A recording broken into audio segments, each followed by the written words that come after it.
दोस्तों, राजेश अपनी 14 साल की बेटी प्रिया के साथ लगातार शारीरिक संबंध बना रहा था। अच्छा, वह इतनी दर्दनाक तरीके से संबंध बना रहा था कि प्रिया की हालत खराब होती जा रही थी। लेकिन प्रिया भी अपने पिता का भरपूर साथ दे रही थी। इन दोनों की खूबसूरत सिसकारियां पूरे रूम में गूंज रही थीं। लगभग 1 साल तक इन दोनों का खेल चलता रहा है, लेकिन 1 साल के बाद इन दोनों के साथ कुछ ऐसा होता है दोस्तों, जिसे जानने के बाद आपके रोंगटे खड़े हो जाएंगे। आप भी हैरान और परेशान हो जाओगे।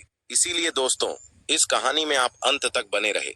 और मेरी आप लोगों से रिक्वेस्ट है, अगर अभी तक आपने मेरे चैनल को सब्सक्राइब नहीं किया है तो कर लीजिएगा और वीडियो को लाइक कर दीजिएगा। आप लोग वीडियो के अंत तक बने रहिएगा और इस वीडियो की कमेंट में आप अपना नाम और अपनी सिटी का नाम जरूर लिखें। दरअसल दोस्तों, ये सच्ची कहानी गुजरात की है, जहां पर राजेश नाम का एक व्यक्ति अपने परिवार के साथ रहा करता था। अच्छा, राजेश की शादी हो चुकी थी। राजेश के 2 बच्चे भी थे। बड़ा बेटा 8 साल का था और छोटी बेटी 6 साल की थी। राजेश की अगर कारोबार की हम बात करें तो उसका दूध का कारोबार था और घर पर ही उसका कारोबार था। पैसा अच्छा खासा आता था, किसी तरह की कोई दिक्कत परेशानी नहीं थी। अच्छा, राजेश का अपनी पत्नी के साथ अक्सर झगड़ा हुआ करता था।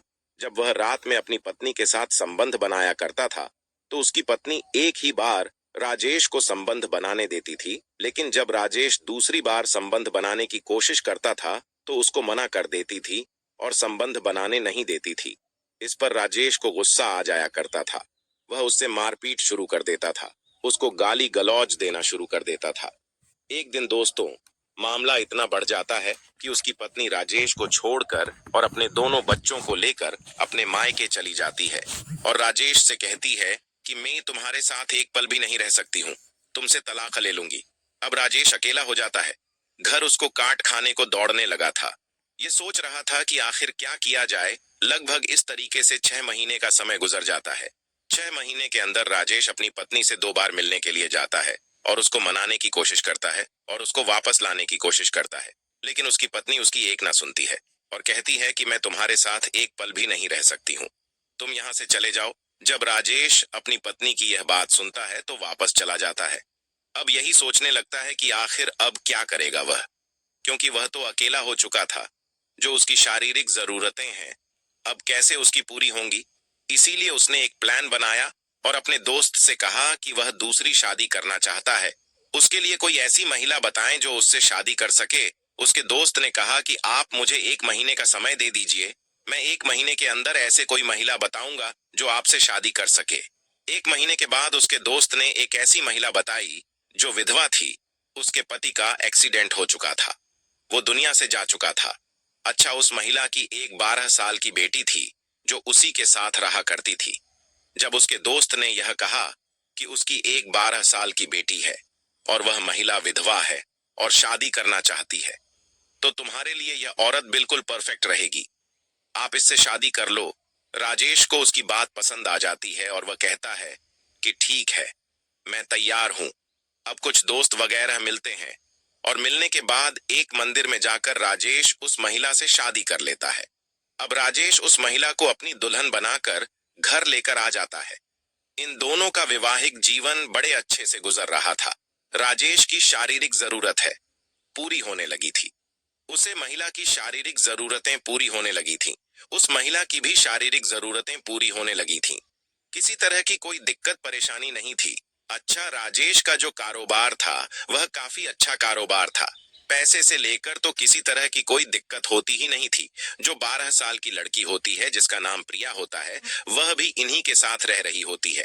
एक दिन राजेश की पहली पत्नी को पता लग जाता है कि राजेश ने दूसरी शादी कर ली है और अपनी पत्नी के साथ वह वहीं पर रह रहा है। लेकिन उसकी पत्नी को कोई फर्क नहीं पड़ता है, क्योंकि उसकी पत्नी ने तो उसको हमेशा के लिए छोड़ने का प्लान बना लिया था और उससे तलाक लेने का पूरा प्लान बना लिया था कि अब वह राजेश के साथ एक पल भी नहीं रहेगी, वह उससे तलाक ले लेगी। इसलिए दूसरी शादी करने के बाद भी पहली पत्नी को कोई फर्क नहीं पड़ा था। खैर, धीरे धीरे इस तरीके से लगभग 9 महीने का समय गुजर जाता है। राजेश की जो दूसरी पत्नी थी वह गर्भवती होती है। वह बच्चे को जन्म देने वाली होती है तो उसकी हालत खराब हो रही थी, उसको काफी पीड़ा हो रही थी। इसलिए राजेश उसको एक नजदीकी नर्सिंग होम में लेकर जाता है और वहां पर जाकर उसका चेकअप वगैरह कराता है। डॉक्टर उसे भर्ती कर लेते हैं। लेकिन सबसे बड़ी दिक्कत यह थी कि उसकी जो पत्नी का जो बच्चा होने वाला था, वह अंदर पेट में ही वह बच्चा मर चुका था। इस पर उस महिला को काफी परेशानी हो रही थी, काफी दर्द वह सहन कर रही थी। धीरे धीरे लगभग 1 घंटे का समय गुजर जाता है, उस बच्चे का जन्म नहीं होता है और दर्द के मारे उस महिला की वहीं पर मौत हो जाती है। अब बच्चा तो पहले ही मरा हुआ था पेट में, अब उस महिला का भी वहीं पर मौत हो जाती है। जब डॉक्टर साहब उसको बचा नहीं पाते हैं, तो राजेश से कहते हैं कि हम आपकी पत्नी और आपके बच्चे को नहीं बचा पाए हैं। राजेश अपनी पत्नी को अस्पताल से लेकर घर आ जाता है और उसका अंतिम संस्कार कर देता है। अब राजेश फिर से अकेला हो चुका था, खोया खोया हुआ रहने लगा था। ना ही वह किसी से बात करता था और ना ही वह किसी से बोलता। इस तरीके से लगभग धीरे धीरे 6 महीने का समय और गुजर जाता है।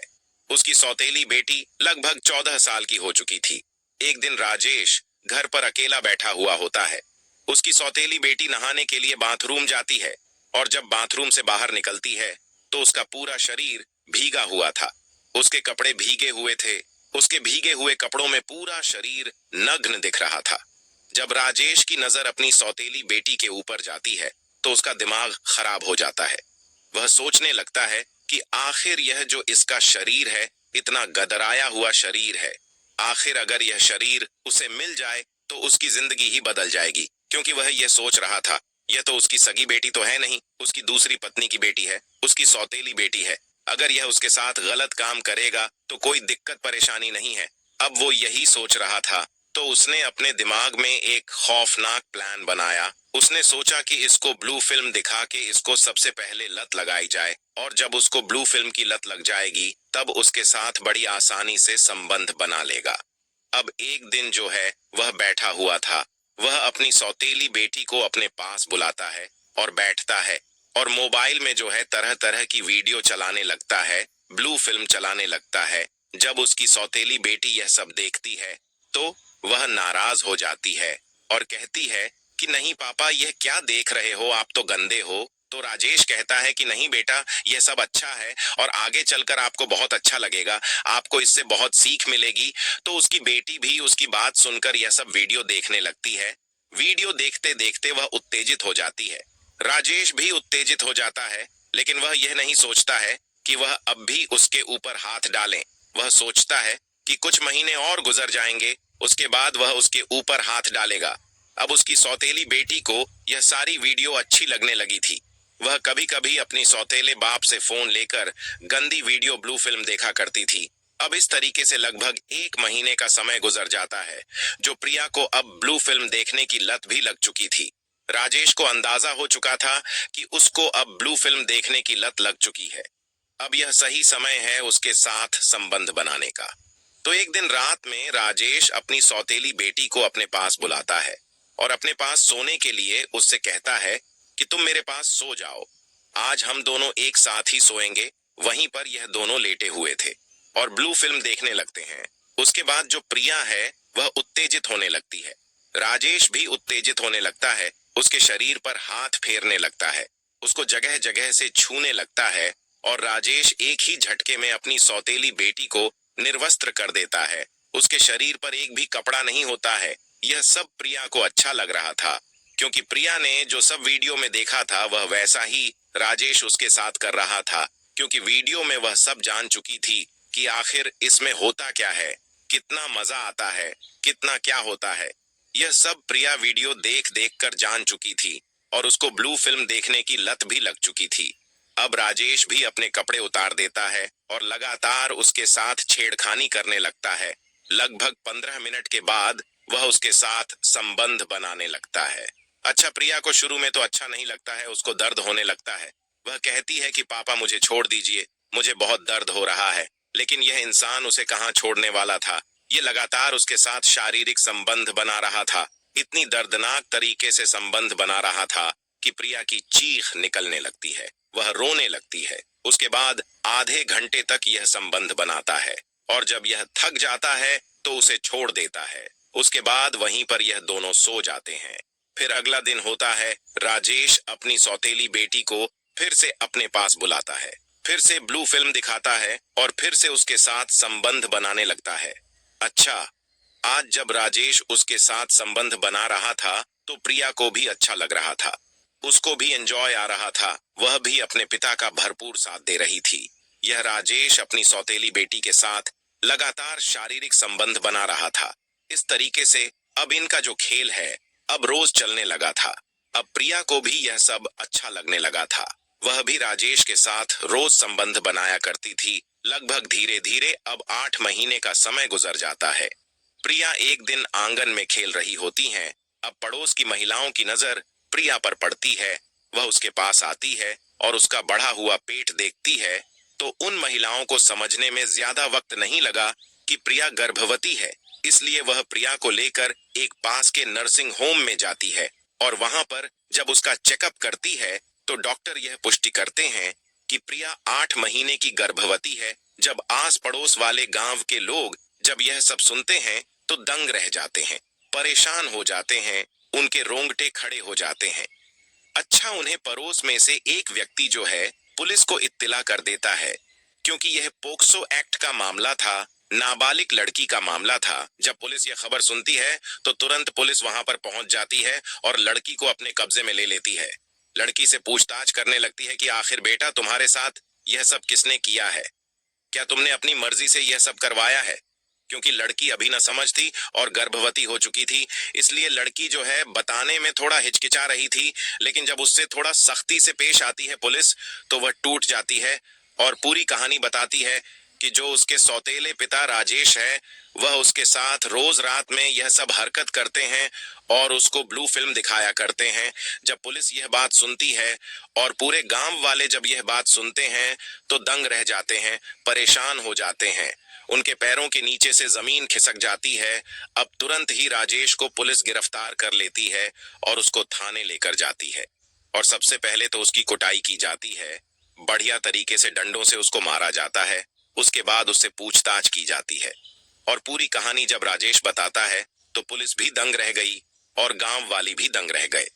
जब इसके बारे में लोगों को सोशल मीडिया और अखबारों के माध्यम से पता लगा तो लोग यह सोचने पर मजबूर हो गए कि एक बाप अपनी बेटी के साथ इतना गलत काम कैसे कर सकता है।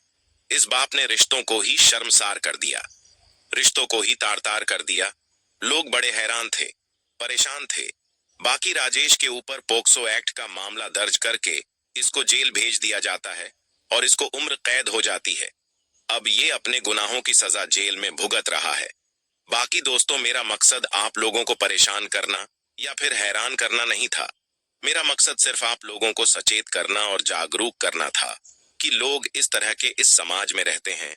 बाकी राजेश ने जो अपनी सौतेली बेटी के साथ किया यह लोगों को शर्मसार करने वाला था, लोगों को हैरान करने वाला था, एक समाज में गलत मैसेज देने वाला व्यक्ति था।